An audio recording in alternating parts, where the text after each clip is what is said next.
So I'm prepared with my water and my chocolate here.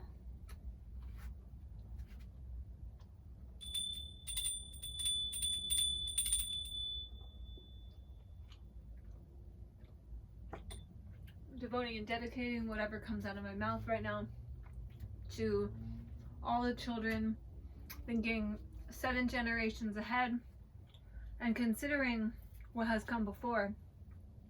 Learning from the patterns of evolution, learning from the cycles of nature so that we're more informed when moving forward as to what works and what doesn't. Today I'm going to present to you something that some of you may be familiar with the idea of, and some may not be familiar with the idea. I encourage you all to take this idea and expand it and be inspired to move in directions that are in alignment with this vision in your own way. So I'll like to give some thanks to start off. I'd like to give a thank you to my mother. I'd like to give a thank you to my father for the devotion and dedication that they sacrificed in order for me to be here in the condition and the health and the vitality that I am today.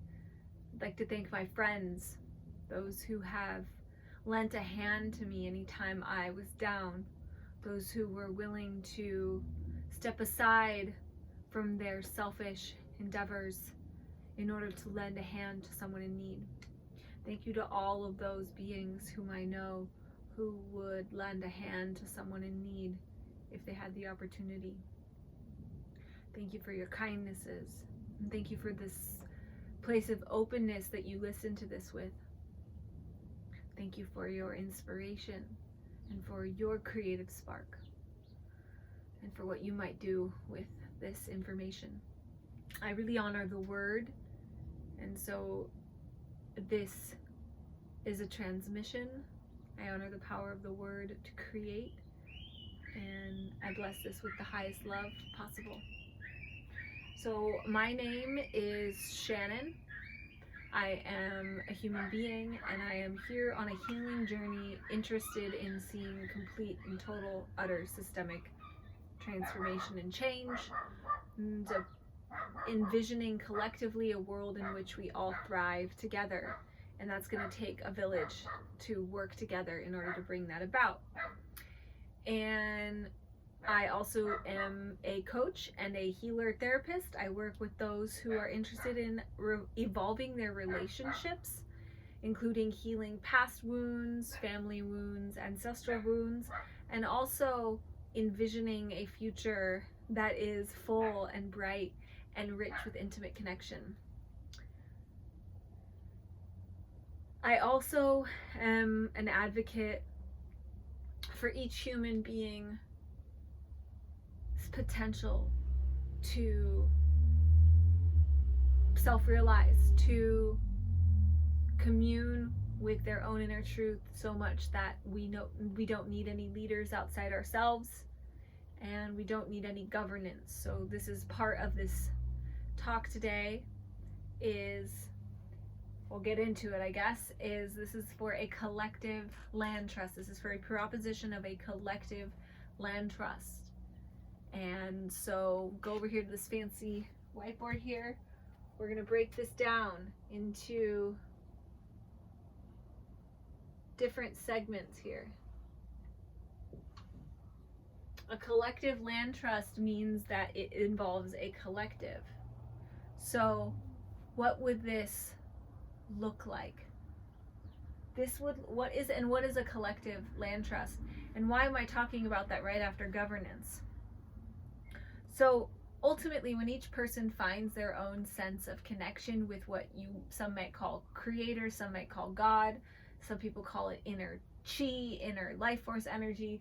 When someone fully communes with that place within themselves, they realize that it's each human's choice to live in harmony with its external environment, and not only living in harmony with its external environment, but a person who's connected with their power understands that they have power, they have the opportunity to create something that works for themselves. And when we look at our culture currently and the current governance systems, we can see very clearly that they don't work for everyone. In fact, they work for a very small few people who make a lot of money, and it doesn't work for mostly all other people. And this idea of working 9 to 5, slaving away, it doesn't work. It's creating sickness, it's creating illness, and there's a lot about the system, including the way schools function, that's creating sickness and illness. So what do we do about it? We have to create a whole new system, and that involves the old system crumbling, but we don't have to wait until the old system crumbles all the way in order to create something new. So what is something new? Something new is where we honor the earth, we honor each other, and we share the resources. So with a community land trust, what we're doing is, the first policy is, this is no individual ownership.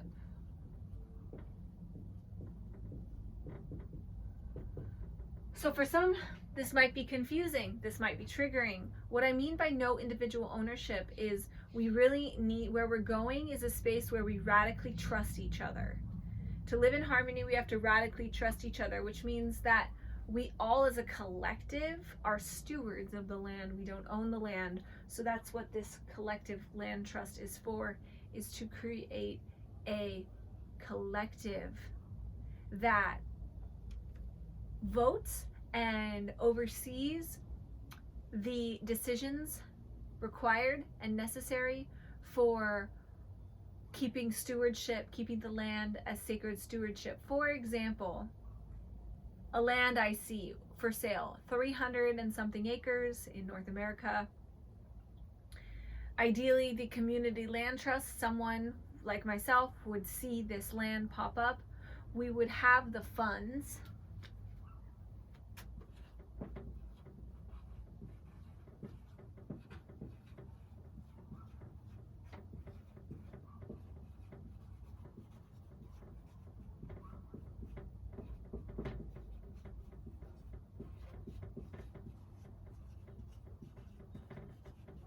So for example, this property is about $2 million.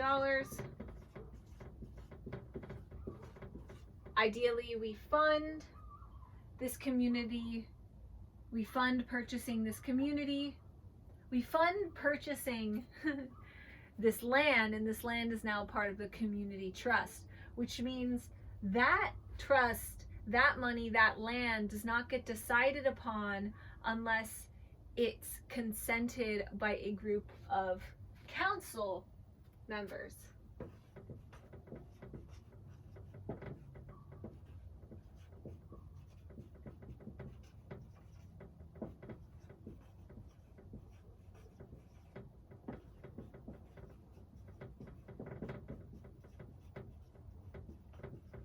And this council will be a rotating council, and it will be a rotating council where there are elders and young people on the council. And right now this is visionary stage. So this collective land trust, no one owns it. So getting to think about right now, how do we create a collective land trust? Is it a nonprofit? What is the way to create this in order for it to be completely sanctioned? And I know if we do a nonprofit style, I'll write these questions here, nonprofit.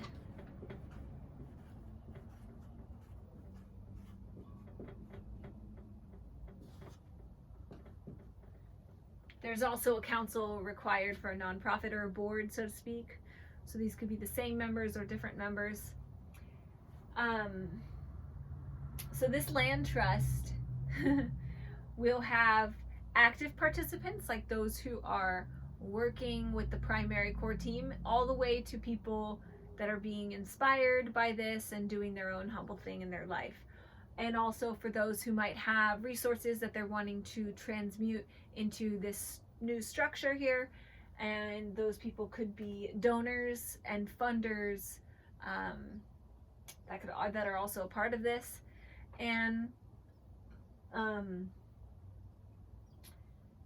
beyond just owning the land, or beyond just putting the land into this trust, the money will go towards developing these lands. So perhaps the lands need restoration.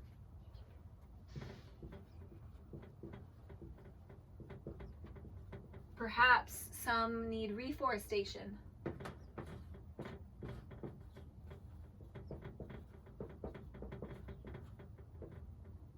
And general repair work, like we used to tend the lands and we haven't been tending the lands, so general tending.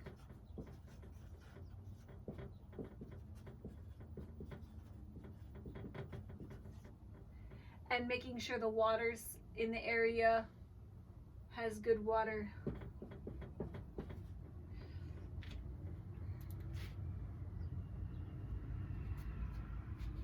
So I have held this idea for some time, and it's going to take a team, it's going to take a village. And I'm making this video here to share my vision as a seed vision and ask for support in creating this. I know that there are many beautiful souls out there who are open to being on council for something such as this, and it's my honest request that we start to bridge with those who are the doers so that we actually get this moving, because this is something we can start right now.